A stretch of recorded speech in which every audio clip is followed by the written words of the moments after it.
한국 분들은 기본적으로 떫은 맛이 나는 탄닌감을 좋아하시기 때문에 품종을 두 가지 설명드리겠습니다. 호주산 쉬라즈를 추천드립니다. 블루베리 잼처럼 무겁고 달큰하기 때문에 안주 없이 드셔도 좋아요. 피노누아 같은 경우는 가장 우아하고 전 세계에서 가장 비싼 와인인 로마네 꽁띠를 만드는 품종이기도 합니다. 맛이 정말 우아해요. 마시는 향수 같다라고도 표현이 되긴 하는데 전문가로서 꼭 이거는 드셔보셔야 한다 포도 품종이 있는데요. 자, 잘 들으세요. 장미향이랑 리치향이 나는 게 특징이에요. 와인계의 향수라고 모두 입을 모아 말을 하는 품종입니다. 안녕하세요. 소믈리에 양윤주입니다. 제15회 한국 소믈리에 대회 최연소 여성 우승 챔피언입니다.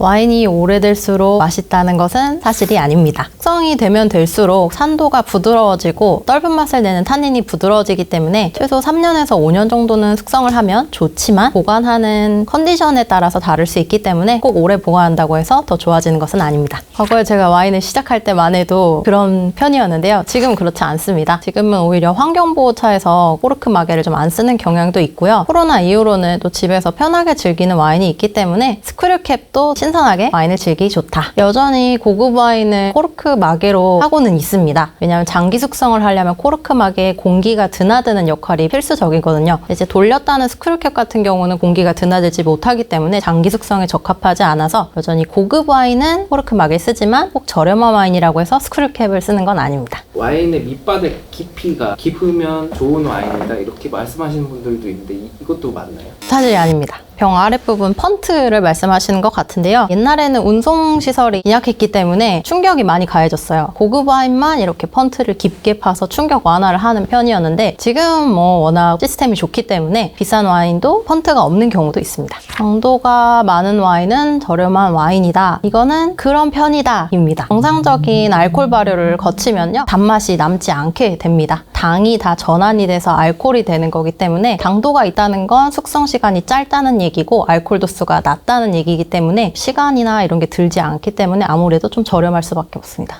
와인이 비싸면 좋다.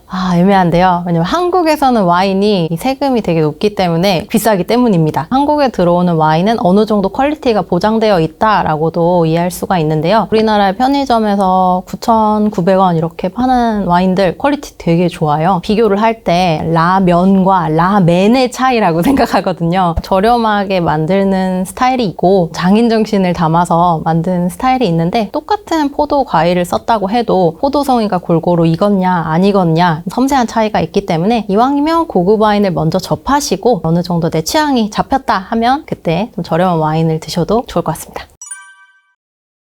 화이트 와인 같은 경우는 빈티지가 너무 오래되지 않은 거, 좀 신선하게 드시기가 좋고 아니면 나는 좀 고소한 맛의 화이트 와인이 좋다라고 하면은 아까처럼 스크류캡보다는 코르크 마개로 된 게 좀 고소한 맛이 많겠고 레드 와인 같은 경우 좀 숙성된 게 좋습니다. 빈티지가 화이트 와인과 반대로 멀어질수록 좋습니다. 2000년대 초반이나 올빈이라고 하는 것들을 고르면 좋겠고요. 이게 두 가지가 있는데요. 원재료인 포도가 맛있게 생산된 곳에서 마실 거냐 아니면 기술력 있는 데일 걸 마실 거냐인데요. 과일이 되게 달고 맛있게 나는 데가 미국도 있겠고요. 칠레도 있겠고 호주도 괜찮습니다. 후자인 기술력을 얘기를 한다면 오랫동안 와인을 만들던 유럽 국가, 프랑스나 이탈리아, 스페인 등의 그런 기술력을 볼 수가 있겠고 또 푸드 페어링이 되게 잘 되는 면이 있어요. 요새는 또 취향에 맞게 고르는 게 중요하기 때문에 화이트 와인에서 두 가지 포도 품종, 레드 와인에서 두 가지 포도 품종을 취향에 맞게 고를 수 있는 법을 설명을 해드릴게요. 화이트 와인에서는 난 좀 고소한 맛이 좋다라고 하시면 샤르도네라는 청포도가 있습니다. 이 샤르도네는 가벼운 레몬 향과 함께 숙성을 할수록 버터 향이나 우유 향 같이 고소한 맛이 더해지기 때문에 한국 분들 입맛에 좀 딱 맞아요.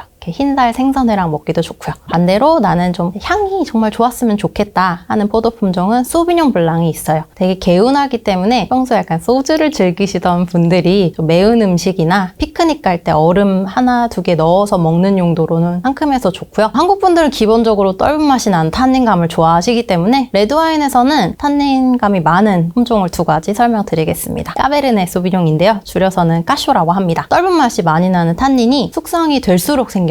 혹은 좀 진한 알코올 도수가 13.5도부터 14.5도 사이에 가장 두드러지게 나기 때문에 알코올 도수를 확인하고 구매하시는 게 좋겠고요. 나는 떫은 맛도 좋긴 좋긴 한데 좀 무겁고 단맛에 감칠맛이 있으면 좋겠다라고 하시면 호주산 쉬라즈를 추천드립니다. 블루베리 잼처럼 무겁고 달큰하기 때문에 안주 없이 드셔도 좋아요.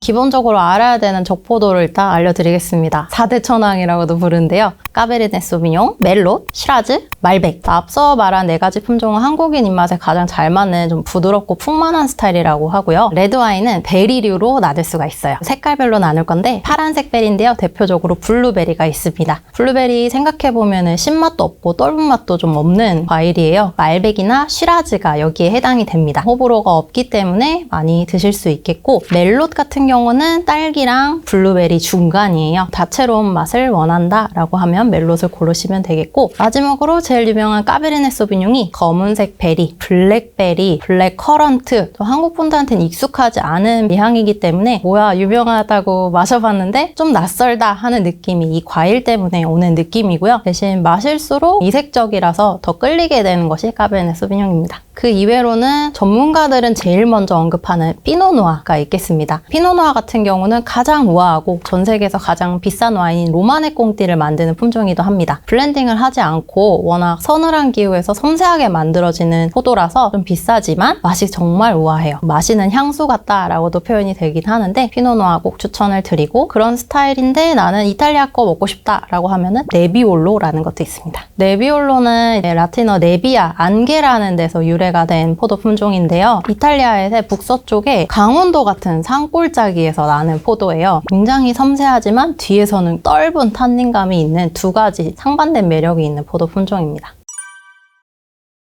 청포도 품종도 소개를 해드릴게요. 대표적으로 탑3라고 부르는 포도 품종인데 샤르도네, 소비뇽 블랑, 리슬링이 있습니다. 그리고 여기에 더해지면 우리나라에서 이제 많이 먹는 샤인머스켓이라고 하는 머스켓 품종이 있는데요. 그걸 이탈리아에서는 모스카토라고 말을 합니다. 화이트 와인 같은 경우는 감귤류 시트러스 향이 나게 돼요. 샤르도네부터 설명을 드리면 레몬 향이 가장 많이 나는 포도 품종이 되겠어요. 굉장히 깔끔하고 무난하긴 하지만 과일향이 더 많이 났으면 좋겠다 하면은 샤르도네에선 기대할 수가 없어요. 그 아쉬운 점을 보완하는 게 소비뇽 블랑이에요. 소비뇽 블랑은 감귤류 중에서도 이 초록색 색깔인 라임 향이 나거든요. 그리고 패션 후르츠, 망고, 다채로운 열대 과일 향이 나기 때문에 향만으로도 이 와인 되게 좋다라고 인식하기가 좋은 포도 품종입니다. 그다음에 리슬링이 있는데요. 리슬링은 남성분들은 좀 호불호가 있을 수 있고 여성분들은 거의 없는 포도 품종인데, 이게 왜 그러냐면 꿀맛이 좀 나기 때문이에요. 깔끔한 향 때문에 마셨는데 난 달아서 별로였어 라고 느낄 수 있는 포도 품종입니다. 전문가로서 꼭 이거는 드셔보셔야 한다 포도 품종이 있는데요. 자, 잘 들으세요. 게브르츠트라미너입니다. 독일 언저리에서 나는 포도 품종인데요. 장미향이랑 리치향이 나는 게 특징이에요. 와인계의 향수라고 모두 입을 모아 말을 하는 포도 품종입니다. 맛은 프랑스 알자스 지역에서 나오는 거는 좀 깔끔하지만 약간 단맛이 있어요. 그래서 그냥 드셔도 좋고요. 다른 데서 나오는 스위스 것도 있고 독일 것도 있기는 한데 산미가 살기 때문에 약간 탄산수를 조금씩 넣어서 그 향을 완화해서 드시는 것을 추천드려요.